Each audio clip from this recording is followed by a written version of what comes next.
Agora sim, efetivamente começando, então esse vai ser mais um dos nossas lives do Gira Esquerda. Para quem não sabe, o Gira Esquerda é um agrupamento político que surgiu o ano passado em meio às eleições setoriais do Partido dos Trabalhadores. Superado o processo eleitoral, a gente resolveu manter a nossa unidade de articulação, porque esse ano é um ano bastante quente na política brasileira, né? Nós precisamos trazer o presidente Lula de volta, precisamos aí expulsar o fascismo, precisamos ganhar nossos governos estaduais e fazer uma boa bancada de parlamentares em todos os níveis. Então, esses encontros aqui servem para a gente criar conteúdo e compartilhar conteúdo para subsidiar as nossas campanhas, tá? Então, o tema de hoje vai ser marxismos no plural, porque existe mais de uma interpretação do que pode ser o marxismo. Então, marxismos e tecnociência solidária. Quem vai falar para nós é o nosso integrante do Gira Esquerda, o professor Renato Dagnino, que também é professor da Unicamp e tem aí uma longa trajetória na academia. Então, professor, passo a palavra para você, deve ter que abrir o microfone aí. Legal, já abri. Obrigado, Cassino. Boa noite a todo mundo que está conosco hoje, em mais essa iniciativa aqui do nosso grupo. Eu fico muito satisfeito de poder estar aqui participando e contando um pouco desse tema, né, de marxismos e tecnociência solidária, um tema que surgiu realmente dos debates que a gente tem tido, né, no âmbito do setorial e tudo. Eu preparei uma exposição aqui em PowerPoint para ver se a gente consegue dar uma ideia geral sobre o nosso tema, e eu vou, então, tentar compartilhar isso, se tudo correr bem. Compartilhar, vamos ver se está aqui.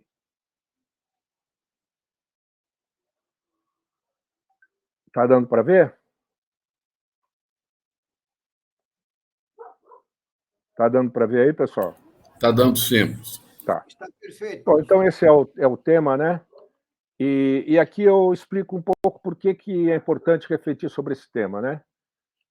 Algumas coisas óbvias, né? Temos uma crise sistêmica do capitalismo, reconstrução e transformação do Brasil como sendo o nosso desafio nesse momento, a interação da política meio de ciência, tecnologia, inovação e TI com as políticas fim de esquerda, que é uma preocupação que nós temos também muito presente em fazer com que essa política meio de ciência, tecnologia e TI alavanque as outras políticas que nós temos que implementar nos nossos próximos governos.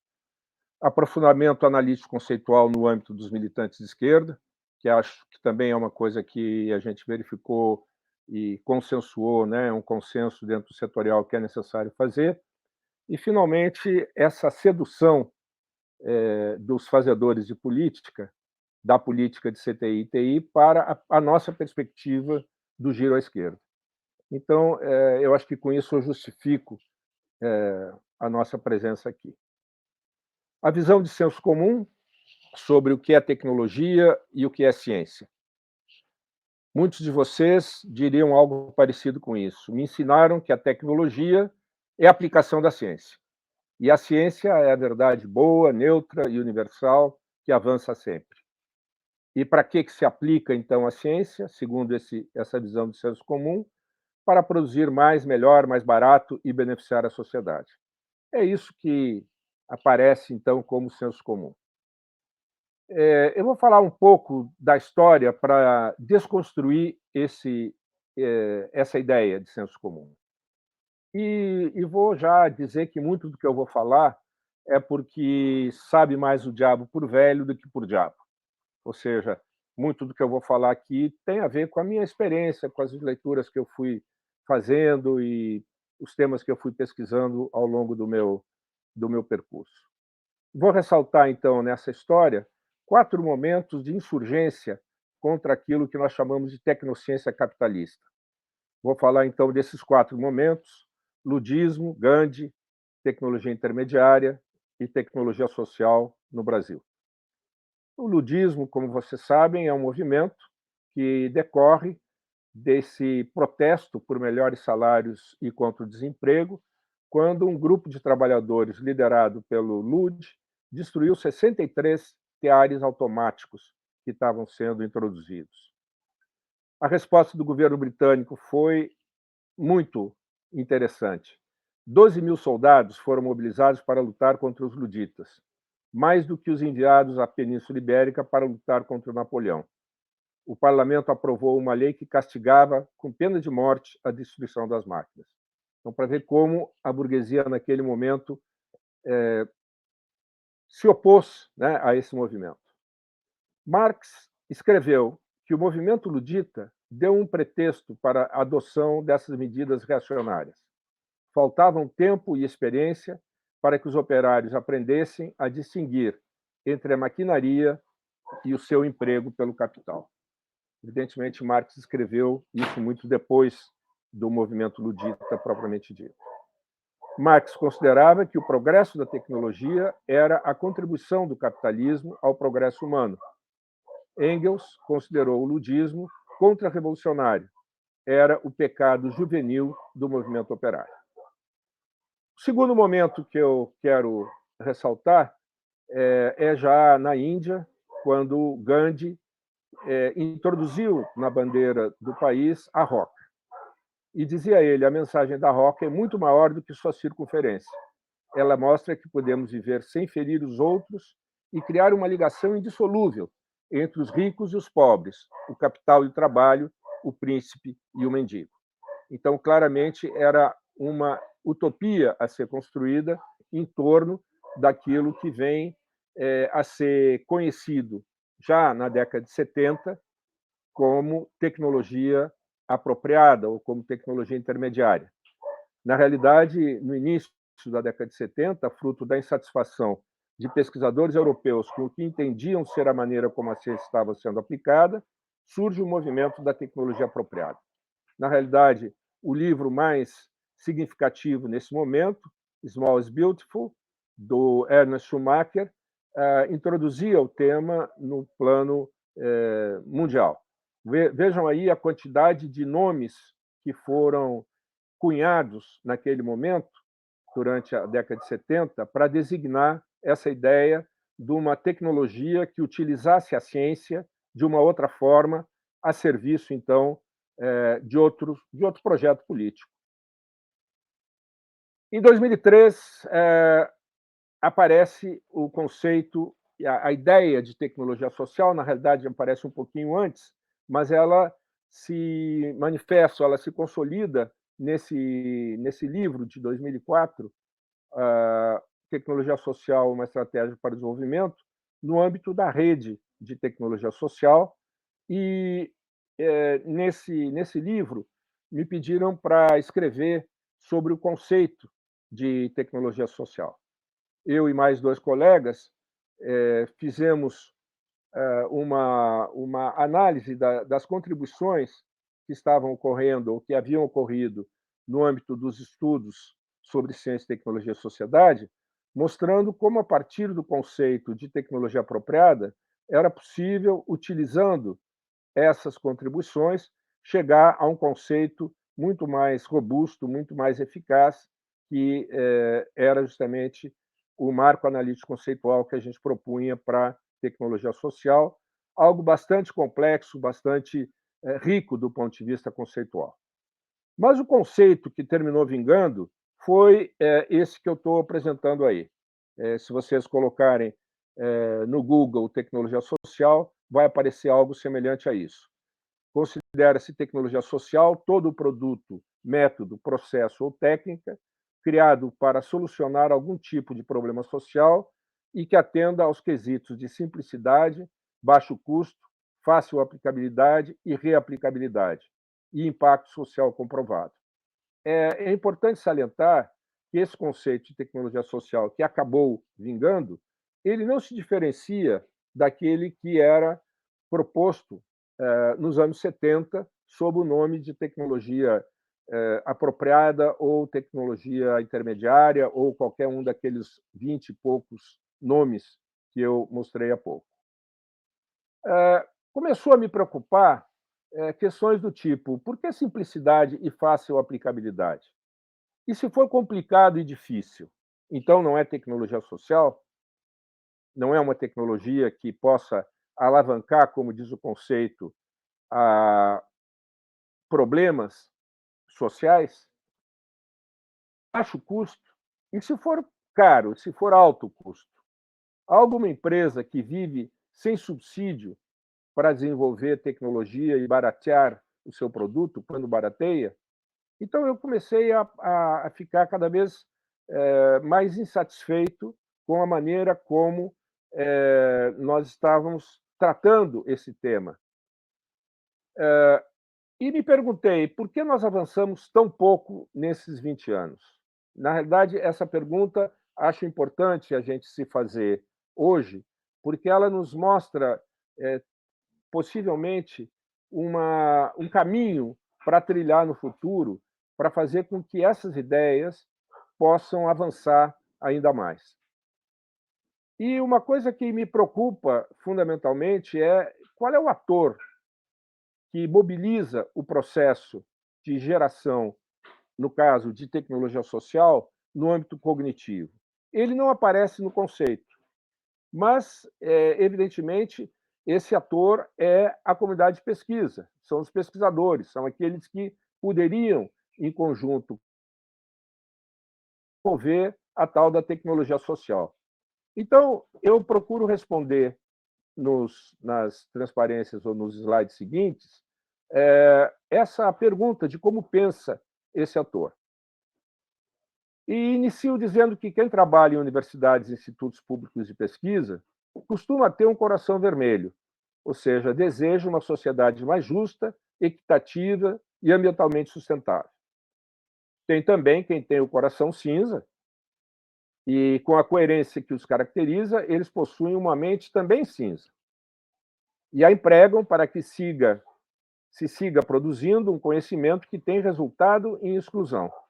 Aquilo que, posteriormente, nessa apresentação, eu vou chamar de tecnociência capitalista, em oposição ao conceito que eu vou apresentar de tecnociência solidária. Muitos dos que têm o coração vermelho ainda têm a mente cinza. Não perceberam ainda que o conhecimento que possuem, utilizam e difundem não é capaz de produzir a sociedade que desejam. Um pouco de filosofia ajuda a entender o porquê. Por que isso ocorre? E aí eu entro mais nessa,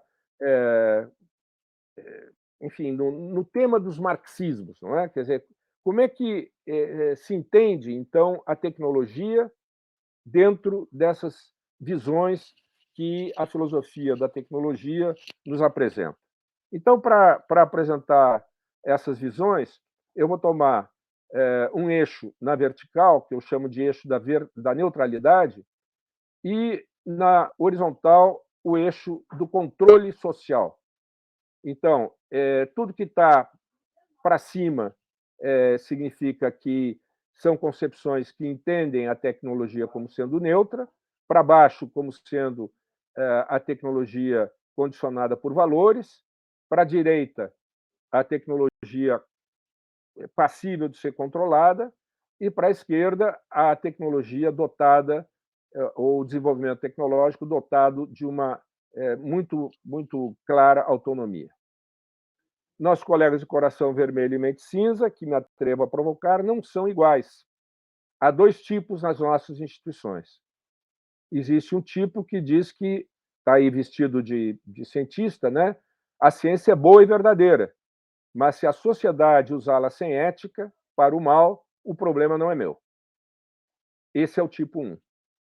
E eu vou, então, procurar situar esse tipo 1 dentro daquele quadrante que eu chamei há pouco, ou que eu apresentei há pouco. Essa visão que eu caricaturei colocando aquele cientista é o que a filosofia da tecnologia chama de visão instrumental ou instrumentalismo, que combina a ideia da tecnologia como sendo neutra, mas passível de ser controlada socialmente. O instrumentalismo, então, ele acredita, ele absorve ou ele incorpora o otimismo liberal positivista moderno no progresso, que é, então, produzida em busca da verdade, submetida posteriormente ao controle externo da ética, pode ser usada para gerar tecnologia para satisfazer infinitas necessidades da sociedade. Então, essa visão instrumental, ela é majoritária dentro das nossas universidades, dos nossos institutos de pesquisa. Inclusive, evidentemente, pelos militantes de esquerda, pelas pessoas que têm o coração vermelho. Eu vou usar aí as figurinhas do Capital Gancho e da Sininho. A Sininho vai polvilhar com o pozinho da ética a espada do Capital Gancho e essa espada vai se transformar numa rosa. Ou seja, não importa que a espada, ou seja, a tecnologia do capital, seja feita para explorar, porque em algum momento ela vai servir com a ética para melhorar, digamos, ou para enfrentar os problemas que se apresentam na nossa sociedade. O que diz, então, a elite científica verdadeira e universal? Temos que emular o que fazem os países líderes na pesquisa e na formação de pessoas. E como a miséria é só uma questão de falta de ética, temos que nos concentrar nas áreas de ponta. Então, vejam como a política científica tecnológica, que decorre dessa visão instrumental, ela simplesmente se propõe a replicar no nosso país as agendas de ensino, pesquisa e extensão que provém dos países de capitalismo desenvolvido. Bom, existe um outro ator na nossa universidade, que eu pintei ele aí como um diabinho vermelho, que diz sociedade. A nossa sociedade ela é intrinsecamente antagônica. Você tem proprietários de meios de produção de um lado, vendedores de força de trabalho. Então, ele diz sociedade, ética, que nada. Só a revolução e o socialismo resolvem. Esse é o tipo 2. Evidentemente, esse tipo 2 ele está muito inspirado na obra de Marx, e ele diz mais ou menos o seguinte: a tecnologia ou a inovação, hoje controlada pelo capital, essa é a maneira como se expõe esse pensamento, é usada para elevar a eficiência dos trabalhadores, que, como garante o Estado capitalista, é apropriada pelos proprietários dos meios de produção como lucro. Essa é a visão correta, evidentemente, do marxismo. O problema é a segunda parte. Mas, ao longo da história, o desenvolvimento das forças produtivas, ou aquilo que nós poderemos chamar de tecnociência, linear e inexorável, produz sucessivas tensões com as relações sociais de produção, escravistas, feudais, capitalistas, socialistas, e levará ao modo de produção comunista. Então, vejam que essa visão que ou que a filosofia da tecnologia chama de determinismo, ela combina também a visão da neutralidade e de uma autonomia, ou seja, a tecnologia ela se coloca problemas que ela mesma tem que resolver.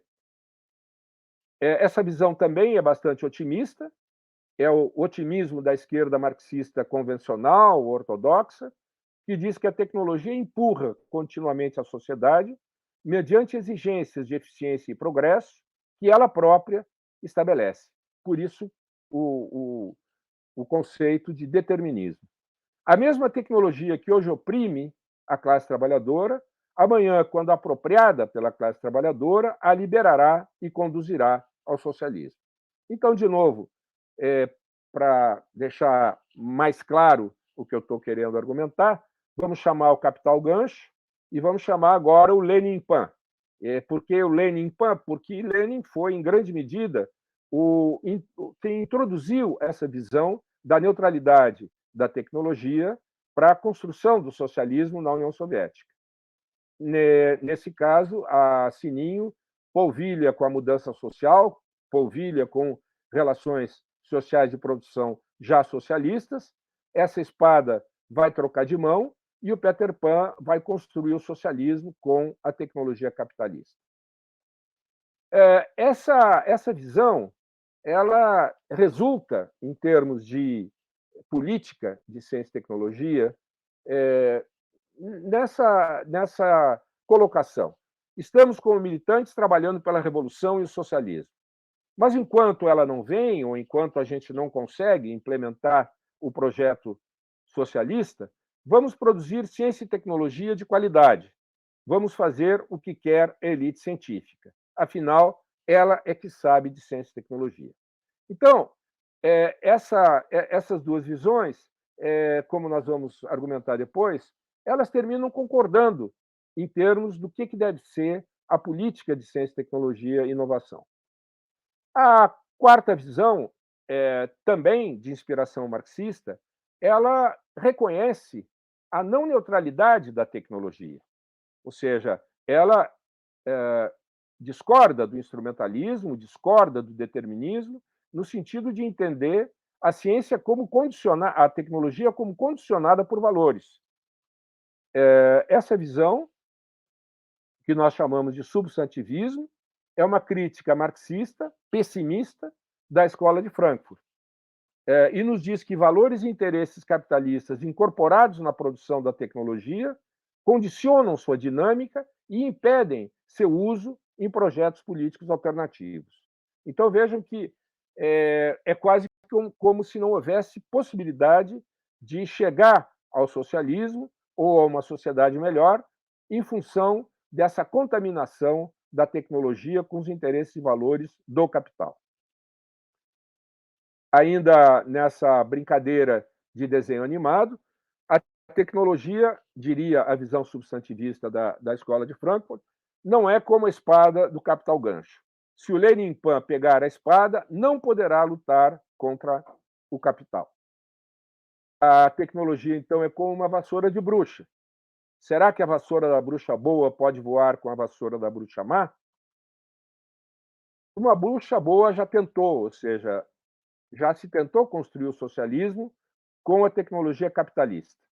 E, enfim, tem várias citações, inclusive no livro que eu escrevi, eu colecionei várias citações, passagens, né, da obra de Lenin, que mostra justamente essa ideia da construção do socialismo com a importação ou com a utilização da tecnologia capitalista.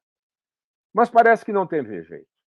Então, eu estou encurtando muito, muito essa história, que é muito importante da gente discutir, possivelmente em outro momento, dizendo simplesmente o seguinte: hoje existem mais milionários por metro quadrado em Moscou do que em Manhattan. Esses milionários são os antigos burocratas, ou os descendentes desses burocratas, que foram criados justamente para controlar essa tecnologia capitalista, já num país em transição para o socialismo, e os burocratas eles foram gerados, vamos dizer assim, essa burocracia foi gerada na medida em que essa tecnologia precisava de alguém que mandasse e alguém que obedecesse, como ocorria no capitalismo.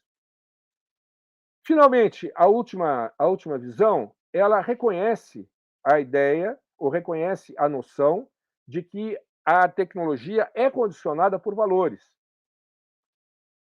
Porém, ela não é determinada por ela mesma. Ou seja, ela é controlável.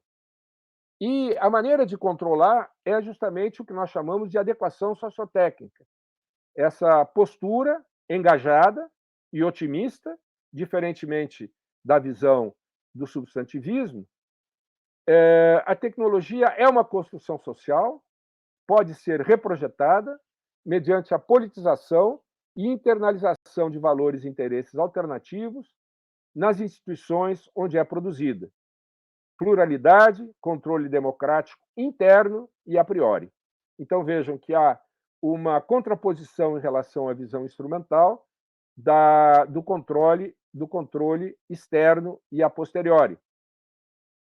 E o que se propõe, então, nessa última visão, nessa última concepção da adequação sociotécnica, é contaminar essas instituições onde se produz conhecimento, onde se produz tecnologia, com os valores e interesses alternativos da classe trabalhadora. Resumindo, na concepção do instrumentalismo, a ética resolve, a ciência é neutra e é controlável, e quem controla, quem controla, no fundo, é a ética. A visão do determinismo, temos que ter uma revolução, mas ainda assim, tendo a revolução, como a gente procurou mostrar de uma forma muito caricatural, analisando o caso da União Soviética, isso, na realidade, não resolve. E a visão da Escola de Frankfurt, a visão substantivista, combina, então, a ideia de autonomia com a noção da tecnologia contaminada por valores e interesses do capital, e, finalmente, a visão da adequação sociotécnica, que nos conduz à ideia de tecnociência solidária, que é baseada na postura de politização e reprojetamento da tecnociência capitalista.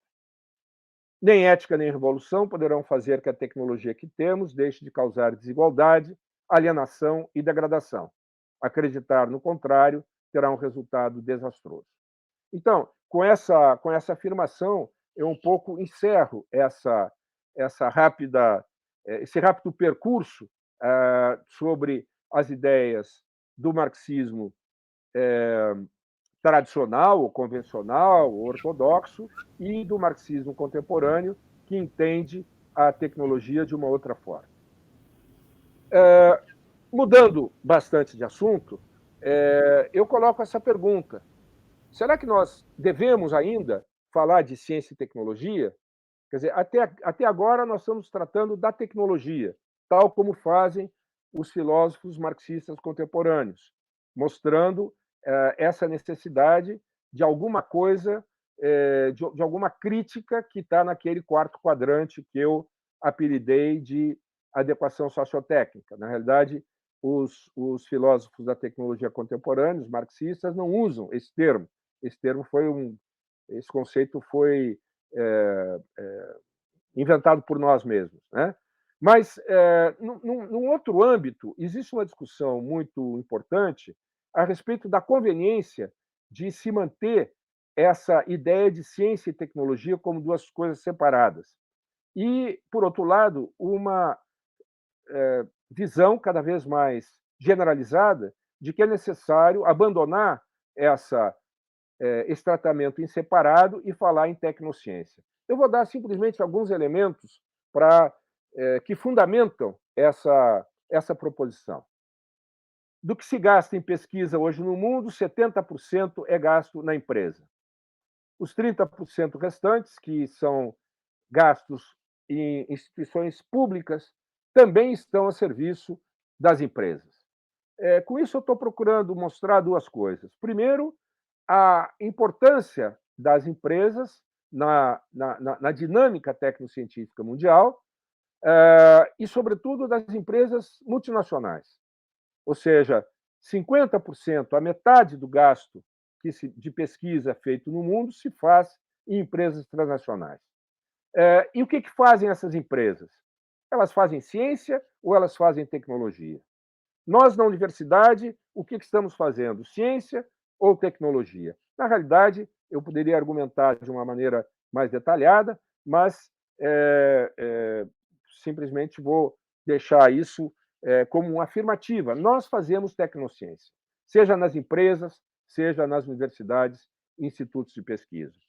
E vou mais além, coisa que eu não vou desenvolver agora, porque levaria muito tempo, mas a minha tentativa de utilizar o instrumental marxista me convenceu de que a tecnociência não é apenas uma fusão contemporânea, mas sim a explicitação de um apartamento ideologicamente construído pelo capital para fazer-nos crer na neutralidade da ciência.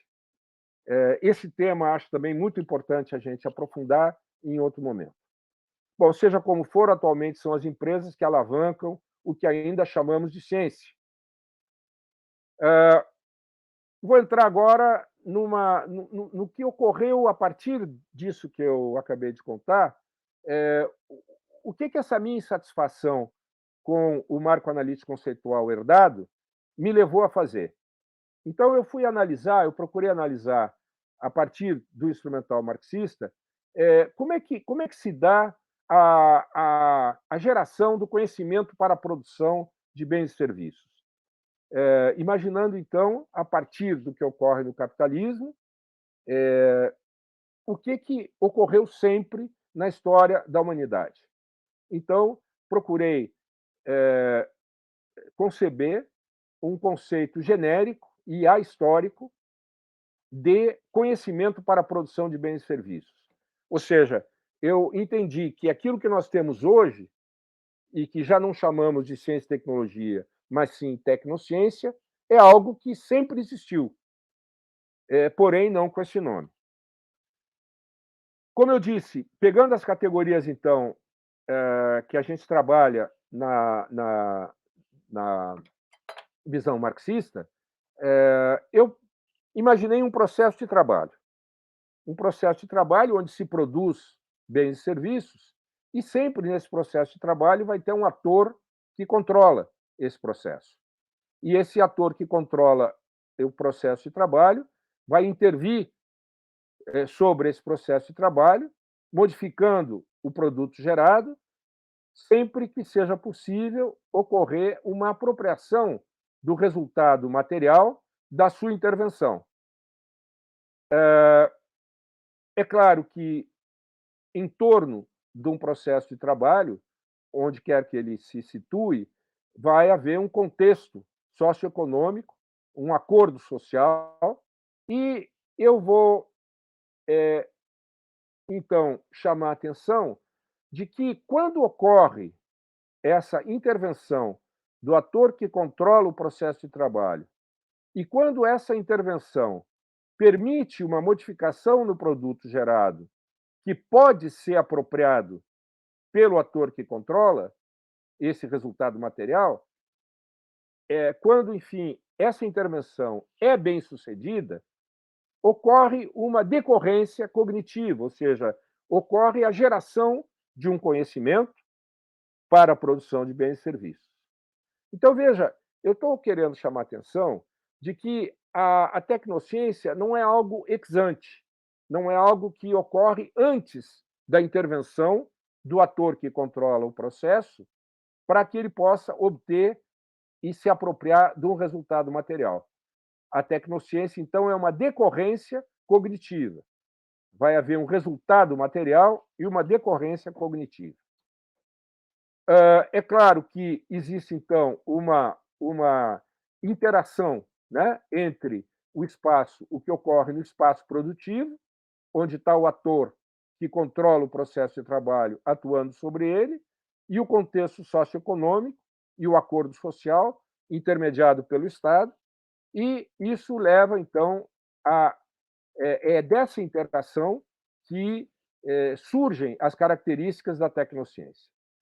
O conceito, então, de tecnociência é a decorrência cognitiva da ação de um ator social sobre um processo de trabalho que ele controla e que permite uma modificação no produto gerado passível de ser apropriada segundo o seu interesse.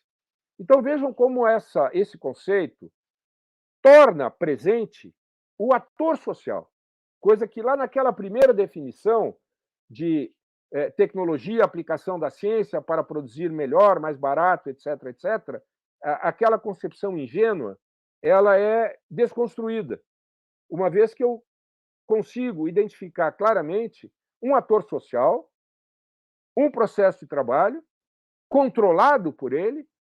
Aparece o termo controle, que é fundamental que apareça, porque a tecnologia ou a tecnociência é uma construção social que decorre, então, da ação de um ator social sobre um processo de trabalho e chama a atenção de que essa tecnociência só vai ocorrer quando a modificação no produto gerado pode ser apropriada segundo o seu interesse. Então, veja que eu estou claramente politizando, de uma forma bastante clara, esse conceito, né, de tecnociência, que aparece frequentemente de uma maneira bastante, vamos chamar assim, caída do céu. Né? Então, vamos lá. O conceito, finalmente, de tecnociência: decorrência cognitiva da ação de um ator sobre um processo de trabalho que ele controla e que, em função das características do contexto socioeconômico e do acordo social e do espaço produtivo em que esse ator atua, permite uma modificação qualitativa ou quantitativa no produto gerado, passível de ser apropriada segundo o seu interesse. Bom, aí eu posso tomar esse conceito genérico e ahistórico e particularizar para entender o que é a tecnociência capitalista. Quem é o ator? O ator é o capitalista, é o empresário, é aquele que detém os meios de produção. Qual é o contexto? O contexto socioeconômico engendra a propriedade privada dos meios de produção. Muito importante, e isso é uma categoria central para definir, para conceituar o capitalismo segundo uma visão marxista. Ou seja, você tem os proprietários dos meios de produção de um lado e você tem os vendedores da força de trabalho, a classe trabalhadora, que vão se combinar, que vão atuar num processo de trabalho controlado pelo capitalismo. Qual é o acordo social que ocorre no capitalismo? É um acordo que legitima um tipo de coerção que se estabelece por meio do mercado de trabalho, o exército industrial de reserva, etc., e por outro mecanismo de coerção ideológico, mantido pelo Estado capitalista. Então, é importante entender que na fábrica capitalista não entra chicote, como entrava na fábrica, entre aspas, escravista. Quer dizer, e aí vem justamente essa importância de chamar a atenção de que existe um processo ideologicamente aceito, né? E aí, enfim, a hegemonia do capital é importante para entender isso, para que a gente possa perceber como se dá essa coerção ideológica. O espaço produtivo, o controle exercido é um controle imposto e assimétrico, e a cooperação é de tipo taylorista, toyotista, enfim, é uma cooperação que justamente é o que explica o êxito do capitalismo de aumentar continuamente a produtividade do trabalho. Essa é a tecnociência capitalista. Decorrência cognitiva, então, da ação. Qual é o ator social? Do capitalista. Sobre um processo de trabalho que, em função de um contexto socioeconômico que engendra a propriedade privada dos meios de produção e de um acordo social que legitima uma coerção econômica exercida pelo mercado de trabalho e outra ideológica pelo Estado capitalista, que ensejam tanto, enfim, o contexto socioeconômico e o acordo social, ensejam no espaço produtivo um controle imposto assimétrico e uma cooperação, e tudo isso, então, provoca uma modificação no produto passível de ser apropriada pelo capitalista. Veja, então, o que a gente conseguiu com essa definição? A gente conseguiu entender de uma forma muito mais clara o que é a tecnociência capitalista e chamar a atenção de que existe uma interpenetração e um processo de feedback entre o que ocorre no espaço produtivo e no contexto socioeconômico e no acordo social que nós temos no capitalismo. Bom, mas o título da nossa apresentação fala em tecnociência solidária, né? Então, vocês podem estar se perguntando, bom, tudo bem, até agora eu entendi o que é tecnociência, entendi o conceito, entendi o que é tecnociência capitalista, mas por que nós estamos falando em tecnociência solidária? Então, é bom a gente entender um pouquinho mais, ou deixar mais claro ainda, aquilo que eu falei do ponto de vista conceitual a respeito do que é a tecnociência capitalista. Isso aí é a visão padrão, né, da concorrência intercapitalista, gerando produtos melhores, mais baratos, etc. Quer dizer, a ideia de que você vai ter a Windows e a Apple, cada um xingando a mãe do outro, um dando um tiro, o outro batendo com um taco de beisebol, e tudo ficaria muito bem. Na realidade, isso não é assim, né? O que nós temos claramente visualizável hoje em dia é deterioração programada, obsolescência planejada, desempenho ilusório, consumismo exacerbado, degradação ambiental e, a última novidade, o adoecimento sistêmico que nós estamos padecendo. Nós temos uma situação que, mesmo quando a economia cresce, não se gera emprego, é algo parecido com essa brincadeira que está colocado aí, e estamos também numa job loss growth economy, ou seja, quando a economia cresce, desaparecem postos de trabalho. Então, vocês veem claramente aí como o smartphone ele está substituindo, né, uma série de outros indivíduos que antes participavam do processo de trabalho. E, mais do que isso, o sonho do American Way of Life, onde nós chegaríamos, né, com a modernização dessa economia informal de baixa produtividade, ele, na realidade, não está ocorrendo, e o que nós temos são essas mesmas senhoras fazendo um trabalho igualmente pesado, só que no ambiente urbano, catando latinha, garrafa e papel para reciclagem. Então, isso é a tecnociência capitalista. Vamos ver o que é a tecnociência solidária, então. Vamos voltar para o nosso conceito. Vamos ver quem é o ator. O ator agora é um coletivo de produtores. O contexto engendra a propriedade coletiva dos meios de produção e legitima o associativismo e a solidariedade. O controle é um controle autogestionário. A cooperação é de tipo voluntário e participativo.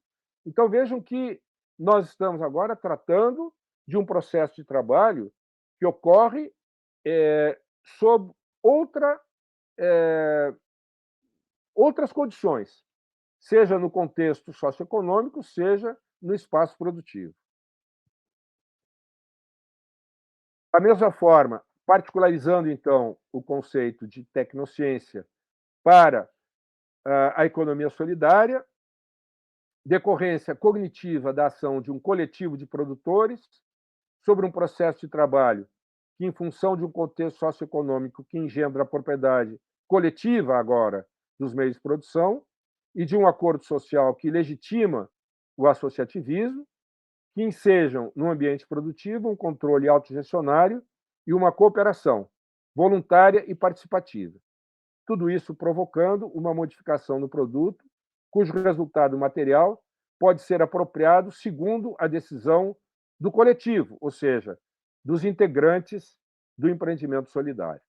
Então, vejam que, dessa forma, nós conseguimos propor um conceito de tecnociência solidária que é justamente o que pode alavancar uma outra sociedade, uma sociedade que antevê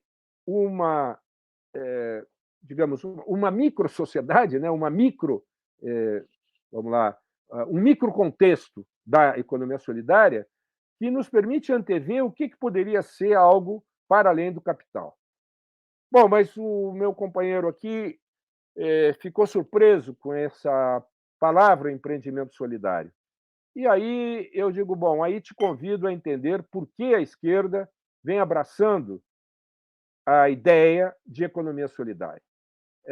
É uma utopia em construção, é algo que está ganhando espaço cada vez maior no mundo inteiro, com diferentes nomes, e também no nosso âmbito da esquerda brasileira, da esquerda latino-americana. E é importante, então, nesse sentido, entender melhor o que é a economia solidária para perceber a possibilidade e a necessidade de que essa economia solidária conte com uma plataforma cognitiva de lançamento que a torne viável, ou seja, com uma tecnociência solidária. Espero, então, finalizando, que essas ideias ajudem a discutir disjuntivas, como aquela que nós temos discutido, né? A manutenção da política de CIT e TI, que foi implementada nos nossos governos de esquerda, e a disjuntiva, que é a proposta que nós temos defendido do giro à esquerda.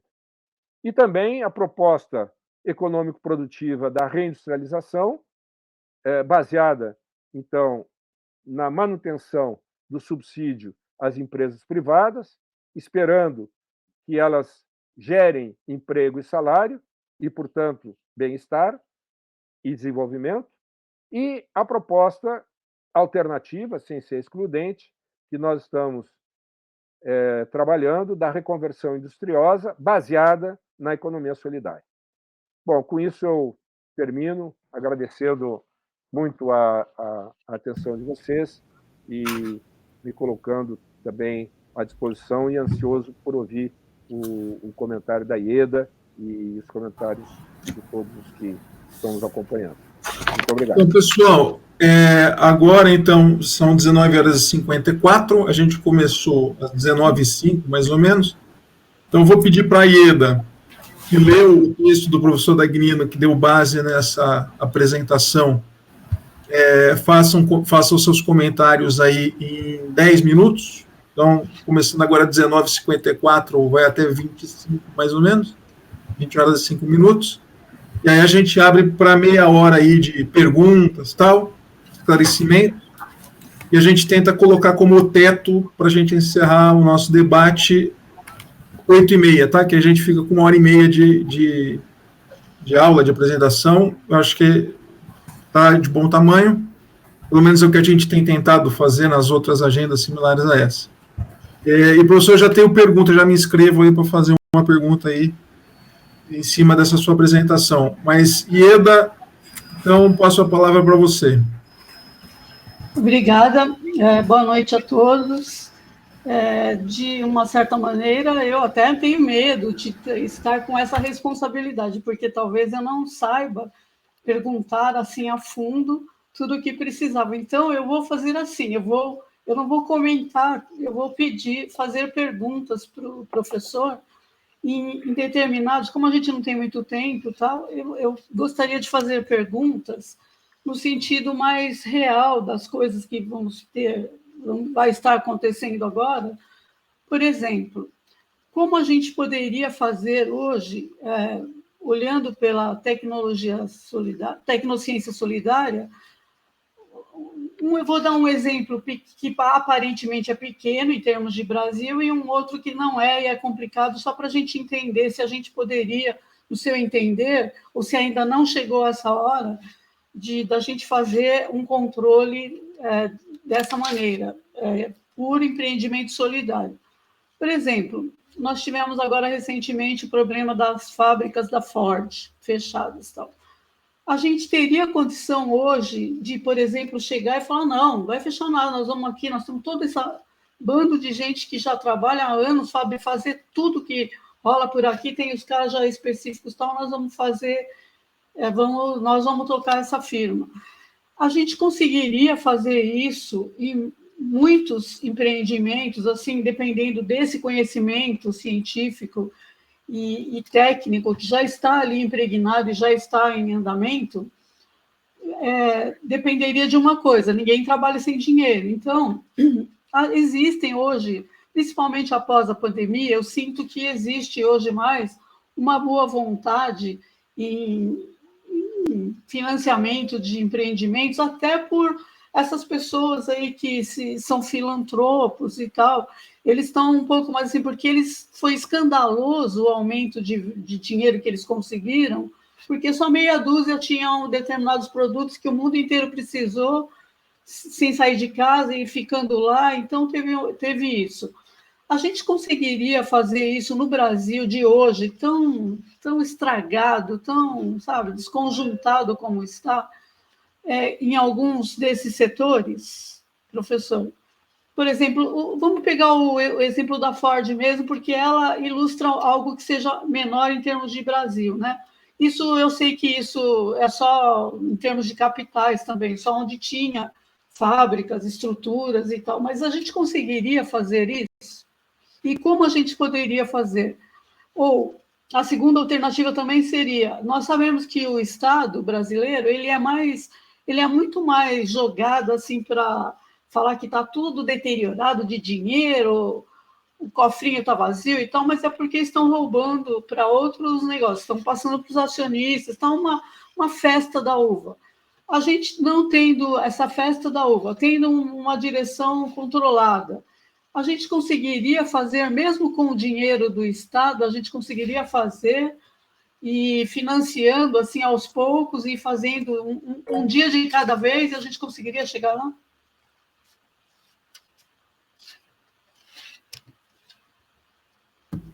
Então, terminou, Ieda? Sim. Então tá, então eu já vou fazer minhas duas perguntas, tá? Eu tenho uma pergunta. Para fazer, eu tenho outras, mas a outra é em termos de estatal, é a mesma coisa, mas é... Então pode fazer, pode continuar. Então tá bom. A outra pergunta, por exemplo, eu vou dar um exemplo também que é bem razoável, porque ela é muito assim, ela produz muito dinheiro, que é as telecom, e toda essa coisa que vem aí com 5G e tal, ela interfere na vida de todo mundo. Inclusive, eu suponho que aquele adoecimento sistêmico também faz parte desse negócio, sabe? Ninguém vive mais sem determinadas coisas, né? Me corrija o senhor se eu estiver errado. Então, por exemplo, uma Telebrás da vida, assim, que eu trabalhei anos lá e eu era da engenharia e fazíamos projetos e fazíamos Brasil afora também, ajudando outros estados que não conseguiam fazer sozinhos e tal. A gente conseguiria reestatizar a Telebrás de uma forma assim, com tecnociência solidária e sendo financiada. Qual seria a melhor ideia? Sendo financiada pelo próprio Estado, porque ela rende muito dinheiro, embora eles fingem que não, ela rende muito dinheiro. E eu sei que eu acompanhei aquele primeiro contrato de... quando foi com o FHC que ele foi lá e fizeram... Primeiro eles deixaram mofando durante 2 anos e ela se deteriorou no preço, ela ficou ali parada, sem lucro, sem nada... E aí depois venderam baratinho e daí começaram a, sabe, o dinheiro corria solto e eles tinham por dever sempre recolher primeiro o imposto e depois eles faziam qualquer coisa que eles quisessem para avançar. Eles não recolheram esses impostos, o dinheiro corria solto via Santander, sem ninguém saber direito, não houve controle, então teve muito dinheiro perdido. Se a gente tiver hoje, por exemplo, não, vamos reestatizar a Telebrás, com todo esse dinheiro que a gente sabe que rende, nós conseguiríamos fazer, por exemplo, uma dessa que já atenderia bastante locais e bastante pessoas? Então, essas duas primeiro, por favor. Então, professor, então eu também já faço as minhas aqui, complementando, tem uma mais teórica e uma mais prática, digamos assim. A primeira, teórica, assistindo a sua apresentação aqui, que você estava mostrando lá, como que faz a dinâmica da fábrica, né, da fábrica capitalista, e como se depois se tornaria uma fábrica tecnosolidária, digamos assim. E aí eu fiquei pensando onde é que entra aí a questão do conceito marxista da alienação, uma vez que o empregado, o trabalhador, melhor dizendo, ele até pode interferir ali em uma parte do processo de produção, mas como ele não tem a visão do todo, né, então o conceito de alienação, o que é? Eu produzo um parafuso, né? Mas eu não sei no que aquele parafuso vai ser utilizado. Se ele vai fazer um carro, uma moto, uma bicicleta, um prédio, um abajur, um liquidificador. Então, tudo bem, eu posso intervir para a melhoria do processo, para uma melhoria técnico-científica do parafuso, mas eu sou alienado e não consigo ter visão total do que aquele processo que eu ajudei a melhorar vai gerar aí na ponta. Então, eu pergunto como é que fica essa questão do conceito de alienação. E a segunda, mais prática, agora nós estamos vivendo um momento de pandemia, né? E foi fundamental as agências estatais, a primeira foi a da China, né, que fez a Coronavac, aqui no Brasil, a Fiocruz, a Fundação Manguinhos e o Butantan. Em Cuba, para a gente citar um país socialista, eles desenvolveram a vacina Soberana, que é das melhores, só que eles não conseguem ter produção para exportar, e mesmo que tivesse, o governo Bolsonaro não ia importar vacina cubana de jeito nenhum, né? Mas, de qualquer maneira, são instituições governamentais que agiram para resolver esse flagelo que a humanidade está enfrentando, que é a pandemia de coronavírus. Depois veio a Pfizer, depois as empresas privadas dos Estados Unidos, da Inglaterra e de outros países capitalistas, né? Então, como é que eu faço a vacina soberana de Cuba com tecnociência solidária? É a minha pergunta. E agora é o seguinte, eu vou passar para o Spinella fazer a pergunta dele e a gente fecha esse bloco com os comentários da Ieda, as minhas perguntas do Spinella, e depois eu sigo com a inscrição aqui. Já está pré-inscrito para o segundo bloco. Cláudio Dutra, o Pomar, o Antenor, o William Riga, e agora a Luciana se inscreveu também. Não, é o Antônio que se inscreveu. A Luciana está comentando que a economia solidária tem implícito o conceito de desalienação, já ajudando a responder a minha pergunta. Então, Spinella, e depois a gente volta para o professor Renato Dagnino. Boa noite às companheiras, aos companheiros, agradecendo a iniciativa do Giro e que permaneçam as iniciativas do Giro. Com nomes distintos, com abordagens que foram evoluindo, eu creio que tenho feito companhia para esse processo, né, de teoria e busca da prática, que toca a conceitos como tecnologia social, inovação social. Agora a gente, com propriedade, na minha opinião, está falando em tecnociência solidária. A gente vem procurando falar sobre isso desde 89, desde a campanha de 89. Eu já disse isso em outras ocasiões, volto a dizer, porque é a história que eu conheço e que vivi. Bem recentemente, nós pudemos ouvir o Lula numa reunião com os blogueiros, né? É recente mesmo, acho que tem um mês, por aí. E o Lula fez o seguinte comentário.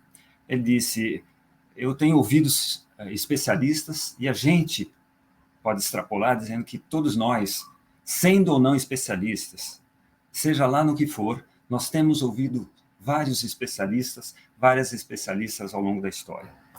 E o Lula, naquele dia, ele falou assim, também precisamos ouvir as especialistas em sobrevivência. Em que pese a evolução das técnicas, da tecnologia, eu trabalho com isso desde 81, né? Em que pese essa evolução, as pessoas estão passando fome, as pessoas estão sofrendo, as pessoas estão perdendo emprego, estão perdendo trabalho, não estão tendo renda, enfim. E com a tecnociência solidária, eu tenho, assim, muita empolgação e que a gente pode fazer essa superação. Então, a pergunta para nós, e em especial para o Renato, porque está nos dando essa palestra, mas eu creio que essa pergunta deve ser dirigida a cada uma e a cada um de nós, essa fala do Lula, dizendo que precisa conversar com todas e todos os especialistas, mesmo aqueles que são especialistas em sobrevivência, especialmente essas e esses, nos ajuda a dialogar com a sociedade para que a ideia e o conceito da tecnociência solidária seja captado da melhor forma possível. E acrescento, Renato e demais companheiras e companheiros, como que a gente melhor dialoga com os nossos companheiros e companheiras de esquerda, convictos de esquerda, animados com a superação do capitalismo, que querem rumar para o socialismo, a não imporem tamanha impedância a uma proposição que é assim tão solidária, tão companheira e que também ruma para o socialismo.